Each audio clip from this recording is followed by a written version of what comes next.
집과 머무는 장소에서 온 가족이 모여서 예배드리는 성도들과 또 뚝섬교회 임시 예배 처소인 이곳 보성성전에서 예배드리는 성도들, 그리고 이 시간에 주의 전을 사랑하기 때문에 이 자리는 20명밖에 들어오지 못하다 보니까 저 뒤에 교육관에서 많은 성도들, 또 복지관에서 여러 성도들이 지금 모여서 예배를 드리는 중에 계신데, 우리 하나님께서 모두에게 변함없는 은혜로 역사하시게 되기를 기원합니다.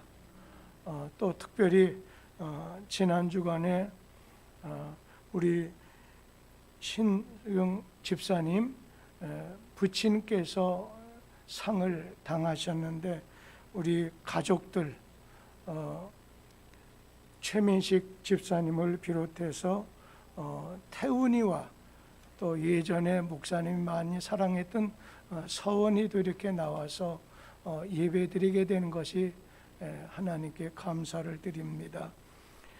우리 앞에 구정 설 명절이 며칠 앞으로 다가왔습니다.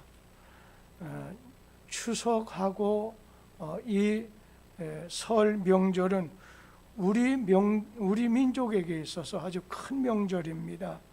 예년 같으면 설 명절이 되면 고향을 찾아 또 부모를 찾아 민족의 대이동이 이루어졌는데, 올해는 어려울 것 같습니다.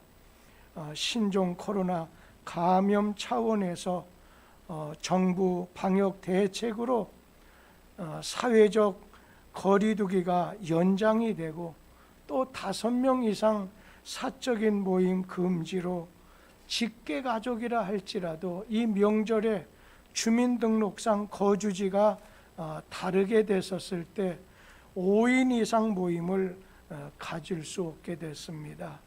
또 고향 친지 방문이나 가족 간 모임으로 5명 이상 모이는 집합 금지 명령을 위반할 경우에는 개인당으로 해서 몇십만 원씩 벌금을 멀리겠다고 하니까 같이 모여서 명절이 되지만은 음식 먹는 것도 금지해서 올해는 부모 자식 간에도 떨어져 있다 보면 영상으로나 화상으로만 오늘 만나고 인사하라는 것입니다. 지난해 추석 때 그 추석 명절에 이어서 정부 권고를 지켜서 뭉치면 오늘 죽게 되고 흩어지게 되면 산다고 하는 그런 말처럼 우리 자신은 그런 권고도 들어야 되겠지만은 우리는 마음으로 또 영적으로 가족과 친지 그리고 하나님하고 가까이 하는 것을 통해서 우리 자신이 서로 간의 만남의 우애 우정과 오늘 신앙이 깊어질 것입니다. 교회도 마찬가지입니다. 사회적 거리 두기와 20명 이내의 모임으로 예배 모임과 그리고 교제가 그 역할이 오늘 줄다 보니까 주일날을 재놓고서 교회당은 탕탕 오늘 비게 됩니다. 거기다 마스크를 쓰다 보니까 표정조차 읽을 수가 없습니다. 음식도 나누지 못하다 보니까 성도의 교제도 많이 끊어지게 됩니다. 오늘 그런가 하면은 우리 유치부에서 유초등부, 중고등부, 어린이들, 학생들, 청년들 예전에는 가득 차가지고 웃음과 찬양과 은혜로 가득 차고 충만했던 자리가 되지 못한 걸 보다 보면 마음이 우울합니다. 답답합니다. 거기다가 경제적인 어려움이 다가오는 것 같아서 두렵습니다. 많은 사람 삶이 힘겹게 느껴진다고 말합니다. 지금은 위로가 필요한 시대입니다. 코로나 장기화로 인해서 집에 콕 박혀 있는 집콕이 되다 보니까 학교를 못 가는 어린이, 학생들, 그리고 직장을 구하지 못하는 젊은이들, 직장을 잃어버린 중년의 어버이들, 몸이 불편한 오늘 모두에게 지금은 너나 할 것 없이 아주 여러분 위로가 필요한 세상이 됐습니다.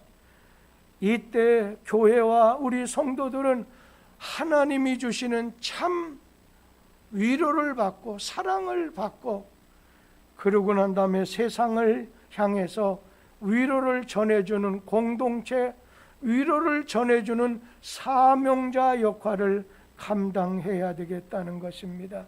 그래서 저는 오늘 명절을 앞에 놔두고 이번 명절에 하나님의 위로를 받고 하나님의 위로를 받은 성도들이 가족과 친지와 사람들을 만날 때 서로 위로해 주는 이러한 관계가 되기를 원해서 오늘 말씀의 제목을 서로 위로하라, 이런 말씀으로 말씀을 증거하려고 합니다.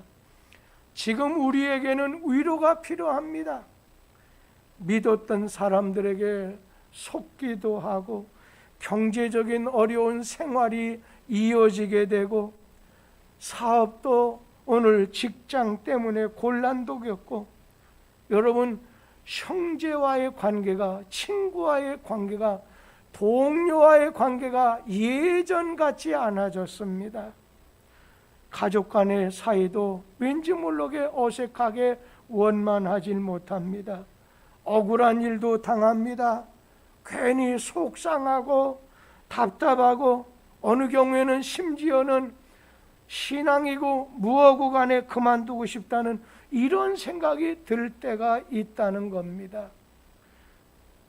모두 다 위로를 받고 싶어 합니다. 누가 와서 나를 위로해 주고 누가 나를 격려해 주었으면 좋겠다, 오늘 이러한 마음이 가득 차 있다는 겁니다. 오늘날 보십시오. 경쟁 사회가 됐습니다. 오늘 성공제일주의 시대가 되고 말다 보니까 인정은 메마르게 되고 사람의 마음이 황폐해져 갑니다. 그러다 보니까 사람들은 위로를 받으려고 술을 마십니다.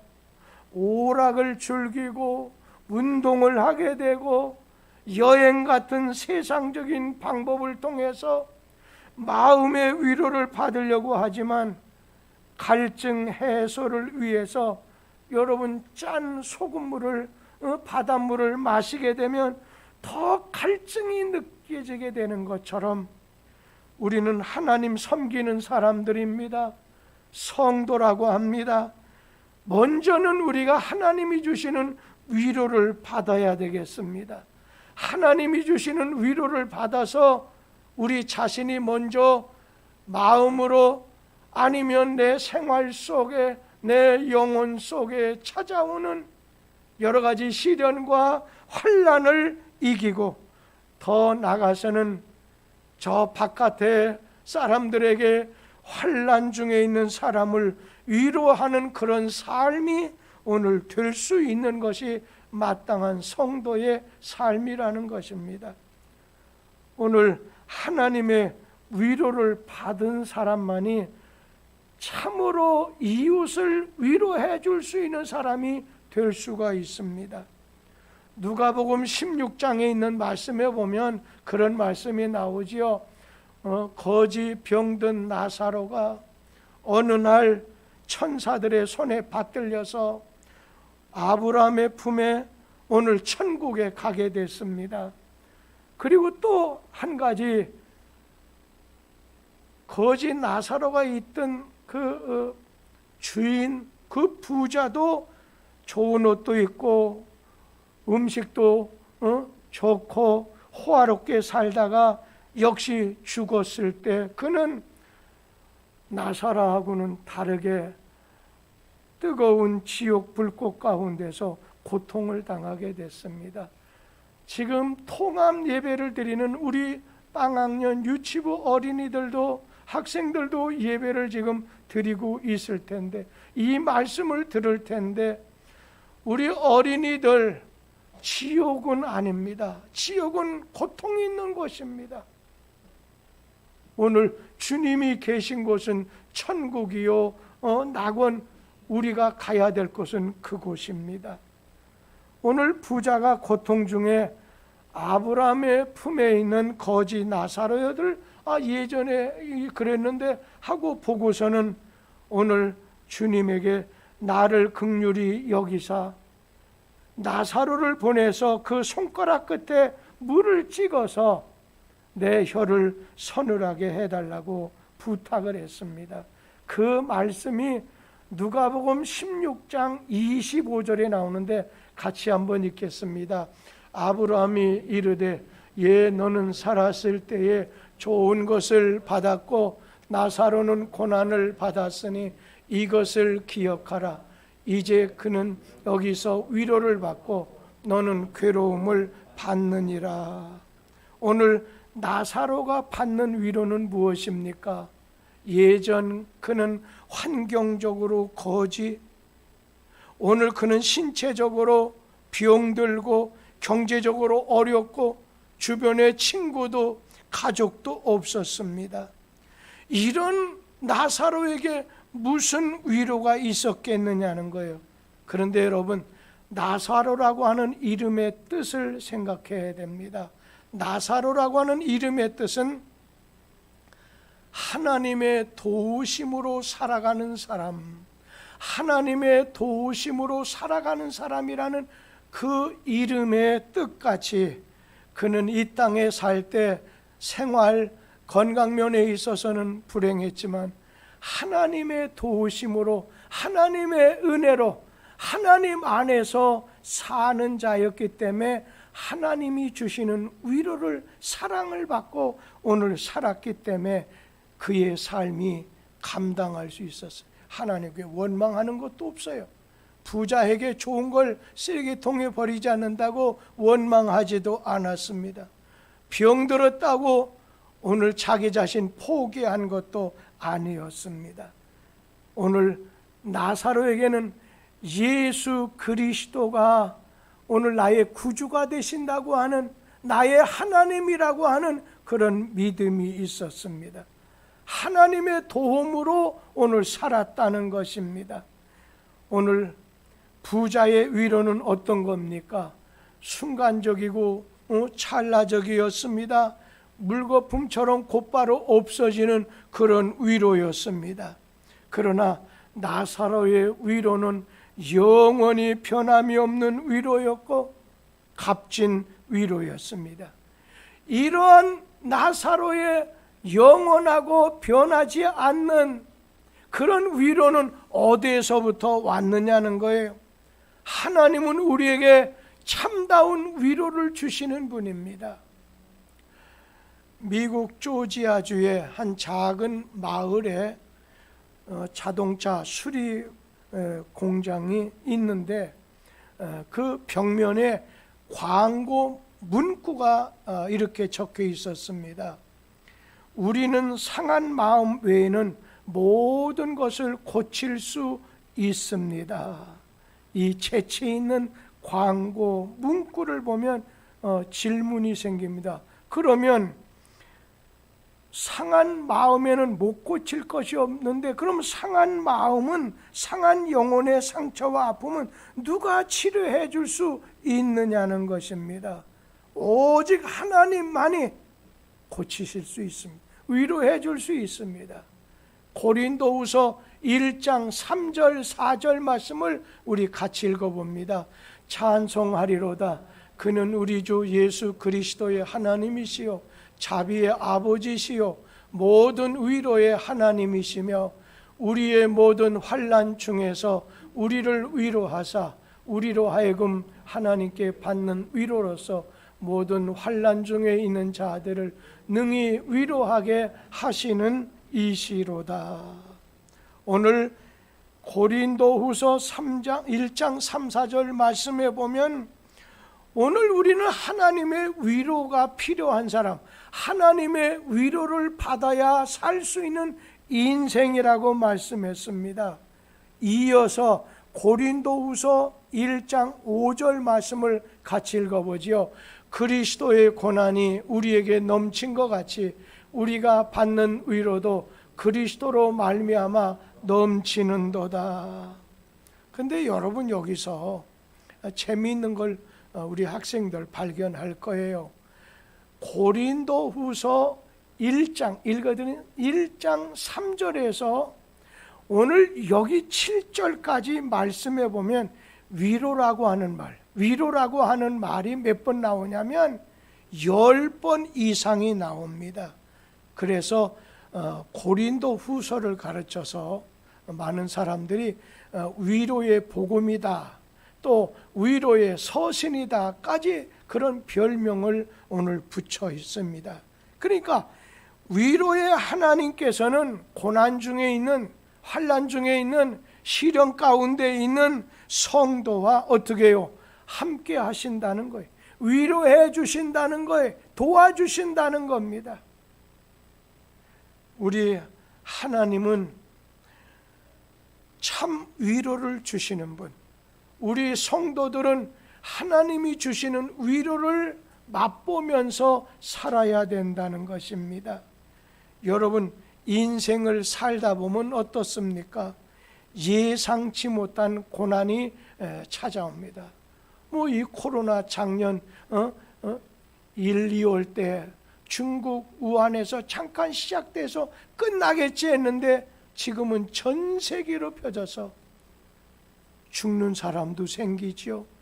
많은 사람들이 두려워해. 저는 이번에 우리 교인들이 죽음을 되게 두려워하는구나. 죽음 앞에 장사 없는 것을 많이 느끼게 됩니다. 여러분, 우리 가운데 예상치 못한 고난도, 어려운 환경도 만나게 되지 않습니까? 지난 주간에 우리 교회 집사님 부부 가정에 아버님이 세상 떠나시다 보니까 어떤 성도는 잘 되었던 사업이 실패랍니다. 사람에게 배신을 당합니다. 버림을 받습니다. 오늘 우리가 이런 어려운 것을 참게 되고 막 정신력으로 이기고 감당하려고 하지만 그리 쉽지 않습니다. 그리스도와 교회를 통해서, 말씀을 통해서, 기도 응답을 통해서 주시는 하나님의 위로, 치료하시는 하나님을 만나게 됐을 때 우리 자신은 진정한 위로를 맛보게 된다는 겁니다. 그런데 우리 성도님들, 이 하나님이 주시는 위로 없이는 우리가 금방은 괜찮은데 조금 있다가 낙심할 수 있습니다. 우리는 참된 위로를 찾아야 됩니다. 참된 위로는 하나님이 오늘 주시게 됩니다. 하나님의 고귀한 그 위로라고 하면 성도된 사람은 다 받을 수 있는 자격이 됩니다. 그런데 여러분, 하나님이 주시는 위로를 받으려면 여러분이 해야 될 것이 있습니다. 그것은 무엇입니까? 하나님 앞에 애통해야 됩니다. 하나님 앞에 죄를 회개하고 우리 하나님 앞에 엎드렸을 때에 우리 자신은 하나님이 주시는 위로를 받을 수가 있습니다. 오늘 애통하며 회개하는 자, 우리 마태복음 5장 4절 말씀을 다 같이 한번 보도록 하지요. 애통하는 자는 복이 있나니 그들이 위로를 받을 것이며, 하나님은 애통하는 자, 죄를 회개하는 자를 멸시하지 않습니다. 여러분, 다윗이라는 왕이 어땠습니까? 간음했습니다. 간접적으로 살인도 저질렀습니다. 이렇게 범죄해서 버림받아야 마땅한데 이 다윗이 하나님 앞에 뉘우치고 회개하고 자복하게 됐습니다. 성경 시편 51편에 있는 말씀 보면 뭐라고 했느냐면 이 베개가 눈물로 둥둥 뜰 정도라고 얘기를 했습니다. 오늘 그때 하나님께서 그의 하나님을 구하는 상한 심령을 보시고서 말씀한 게 있습니다. 시편 51편 17절 말씀 다 같이 한번 읽어보죠. 하나님께서 구하시는 제사는 상한 심령이라. 하나님이여 상하고 통회하는 마음을 주께서 멸시하지 아니하시리이다. 하나님이 오늘 우리에게 위로를 주시는 겁니다. 우리가 회개하고 상한 마음으로 우리 하나님 앞에 회개하기만 하면 하나님은 우리를 위로해 주신다는 겁니다. 지금은요, 여기에 있는 어린이가 됐건 학생이 됐건 청년이 됐건 아니면 나이든 어른이 됐건 간에 남녀노소 스트레스 받지 않고 사는 사람이 없다는 겁니다. 사랑을 담은 따뜻한 위로의 말 한마디에 위로가 되고 오늘 기쁨을 얻고 싶어 합니다. 어느 사람은요, 이 위로라고 하는 것을 가르쳐서 고통을 잊어버리게 하는 진통제다, 그렇게까지 얘기를 했습니다. 우리가 실패나 좌절이나 절망 같은 삶의 고통이 우리에게 찾아옵니다. 그런데 우리에게 위로가 되고 우리에게 아픔을 잊어버리고 새롭게 출발할 수 있는 에너지원은 바로 위로입니다. 누가복음 7장에 보면 나인성이 나옵니다. 나인성 밖으로 청산과부가 외아들만 믿고 살았는데 죽었습니다. 상여에다가 아들의 시신을 공동무지에 묻기 위해서 나갈 때 절망입니다. 슬픔입니다. 위로가 안 됩니다. 그런 가운데 예수께서는 나인성으로 오늘 들어가십니다. 많은 사람이 예수님 뒤를 따라갑니다. 그 행렬은 희망입니다. 위로의 행렬입니다.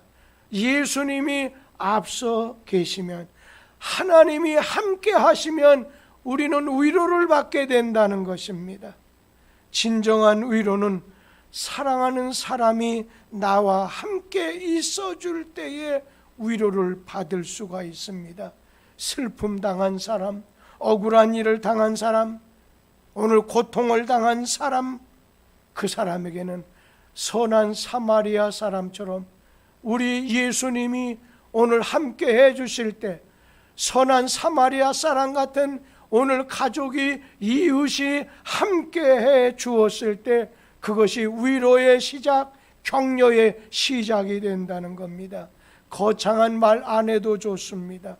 옆에서 마음을 같이 해서 함께 해주는 것, 있어주는 것이 위로의 시작입니다.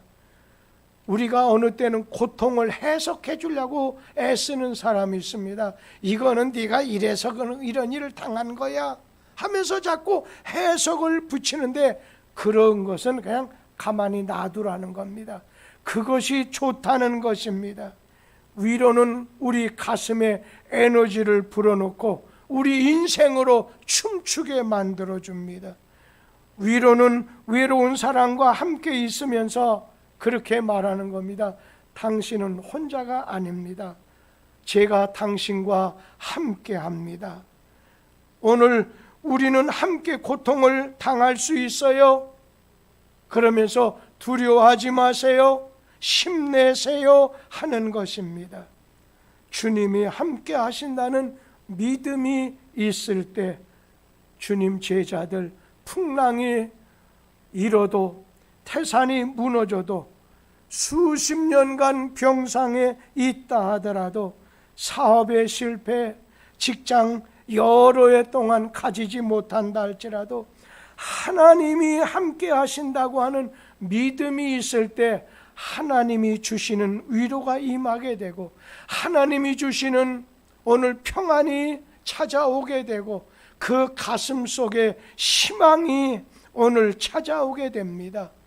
위로라고 하는 말을 신약 성경 쓰여진 말로 말하면 파라크레오, 위로라고 하는 파라크레오라고 하는 말은 하나님 앞으로 나갈 때, 하나님 곁에 있을 때 얻을 수 있다는 뜻이 파라클레오라고 하는 위로입니다.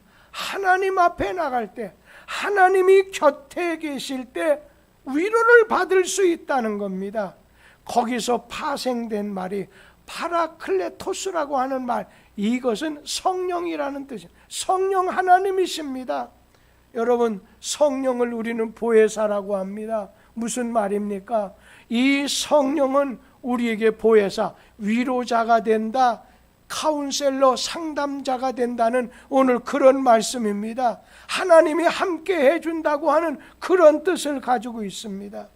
여러분, 내가 진정 하나님이 주신 위로를 받고 싶다면 교만하지 말아야 됩니다. 사람 앞에서도 마찬가지로 교만해서는 안 됩니다. 겸손해야 됩니다. 여러분, 교만하면 하나님이 미워하십니다. 억울한 일 당해도, 오늘 이제 가족이 병들어도 자기 부족함을 느끼고 애통하고 오늘 위로를 주시게 됩니다. 그래서 저도 지금까지 늘 기도할 때, 오늘 아침에도 벌써 2번 했습니다. 나의 힘이 되신 여호와여, 내가 주님 사랑합니다. 그러면서 그 다음에 곧바로 이어서 하나님은 나의 왕이십니다. 나를 다스려 주시고, 하나님은 나의 목자가 되십니다. 나를 인도하시고 보호해 주시고, 하나님은 나의 주인이십니다. 나와 함께 하실 때 다윗처럼 내게 부족함이 없습니다. 하나님이 곁에 함께 할 때 오늘 우리에게는 부족함이 없다는 것입니다. 오늘 바울 사도는 고린도후서 1장 5절에서 6절에 이런 말을 했는데, 주의 일을 힘쓸 때 하나님이 위로를 주신다는 거예요. 바울이 구원받은 다음에 복음을 전하기 위해서 힘겹게 심한 고난을 당하게 됐지만 그가 생명을 포기하지 않았어요. 좌절하지 않았어요. 오늘 태만히 여긴 적도 없어요. 왜? 감옥에 갇히건 어디 가건 하나님의 위로가 그에게 늘 넘쳤기 때문에, 하나님의 위로가 그를 따랐기 때문에 그랬습니다. 여러분, 하나님이 우리에게 왜 위로를 주시는 줄 압니까? 우리에게 하나님의 위로가 있어야 됩니다. 받아야 됩니다. 성령 하나님이 우리에게 위로를 주신다고 했습니다. 기도할 때, 말씀을 받았을 때, 은혜를 받았을 때 하나님의 위로가 오늘 우리에게 찾아오게 되는데, 왜 우리에게 위로를 주시는가 하면, 하나님께서는 우리로 하여금 네가 하나님께 받은 그 위로로서 위로자가 되게 하시려고 먼저 우리에게 위로를 주신다는 겁니다. 여러분, 이사야 40장 1절 말씀을 다 같이 한번 읽겠습니다. 너희 하나님이 이르시되 너희는 위로하라, 내 백성을 위로하라. 여러분, 교회가 세상에 있는 이유 중에 하나가 세상 사람들을 위로하기 위해서 교회에 세우신 겁니다. 성도를 보내신 겁니다. 그리스도인은 위로의 사명자들입니다. 오늘 위로는 이러는 것이 아닙니다. 힘을 보여주고 내 능력이 이렇다, 그것을 보여주는 게 아니라 내게 있는 사랑을 보여주는 겁니다. 위로는 내 기술을, 경험을, 능력을 보여주는 것이 아니라 은혜와 사랑을 보여주는 것입니다. 오늘 위로는 그리스도인의 의무입니다. 오늘 남을 절망하게 하고 좌절시키는 건 쉬운 일이지만 남을 위로해 주는 것은 힘이 있어서 미움을 녹여버리고 사랑과 용서의 공동체를 만들게 된다는 것입니다. 위로가 있는 곳에는 사막이 오아시스로 변합니다. 위로가 있는 곳에 오늘 미움과 원망이 실학과 평강으로 바뀌게 됩니다. 위로가 있는 곳에 증오가 오늘 물러가고 용서와 사랑이 넘치게 됩니다. 위로가 있는 교회 부흥합니다. 오늘 위로가 있는 가정 화평합니다. 그리고 위로가 있는 직장 번창하게 됩니다. 예전에 테레사 수녀라고 하는 분이 이런 얘기를 했습니다. 세상엔 빵이 없어서 죽어가는 사람도 많지만 작은 사랑이 없어서 죽어가는 사람이 더 많다. 그런 얘기를 했습니다. 오늘 이야기 실제 있었던 얘기 하나, 미국에서 있었던 얘기를 하나 해주고 싶습니다. 어떤 중년 부인이 시력이 나빠져서 수술을 했습니다. 그런데 수술이 잘못되어서 두 눈 시력을 다 잊어버리게 됐습니다. 실명이 됐어요. 그 후에 남편은 차를 가지고 아내를 직장까지 출근시켜주고 하루 일과 끝나면 차로 집으로 데려옵니다.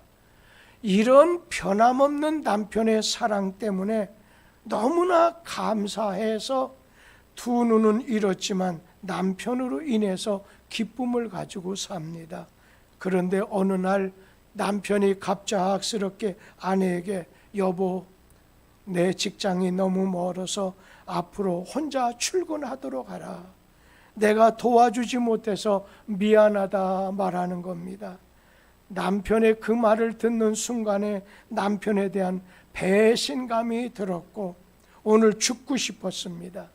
그러나 그 부인은 이를 악물고 혼자 출근하기 시작했습니다.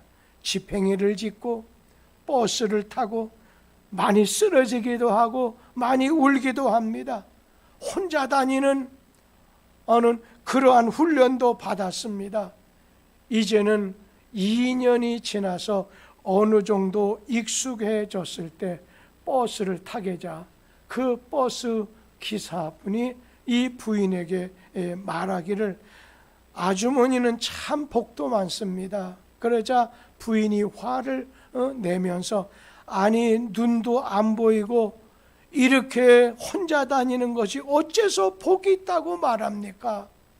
그랬을 때 아닙니다. 아주머니가 차를 타실 때 남편이 함께 차를 타셨습니다. 당신이 넘어져서 울려고 할 때 남편도 옆에서 함께 울었습니다. 남편은 아주머니 뒷자리에 앉아서 부인이 직장에 들어가는 순간까지 지켜보다가 등 뒤에서 손들어 흔들어 보여주시고 보이지 않는 그런 격려를 오늘 해 주셨습니다. 남편 입장에서는 아내가 자기만을 의지하게 되는 그런 종속적인 삶을 살기보다 아내가 할 수 있는 일을 찾아 할 수 있도록 소리 없이 뒤에서 도와준 겁니다. 위로를 준 겁니다. 아내는 이 소리를 듣고 2년간 남편에 대한 나쁜 마음, 섭섭했던 그 마음이 한순간에 사라지며 감사하는 마음으로 넘치게 됐습니다. 여러분, 위로라고 하는 건 말 한마디 줘야 될 때도 있지만 아무 말 하지 않고 함께 있어주는 것입니다. 함께 있어주는 것입니다. 저는 여러분, 제가 어렸을 때는 영국은 해가 지지 않는 나라, 지금 미국보다도 더 큰 나라였습니다. 그런데 그때 당시에 영국의 빅토리아 여왕 시절에 한 신하의 아내가 자녀를 기다리다가 이렇게 그 아이가 유산이 됐습니다. 그러고서는 우울증이 생겼습니다. 의욕이 상실하게 됐습니다. 죽음을 생각하게 됐습니다. 그때 그 얘기를 들은 빅토리아 여왕이 신하의 집을 직접 방문한 겁니다. 여왕이 방문한 다음에 그 여인의 삶은 완전히 오늘 안정을 찾고 변화됐습니다.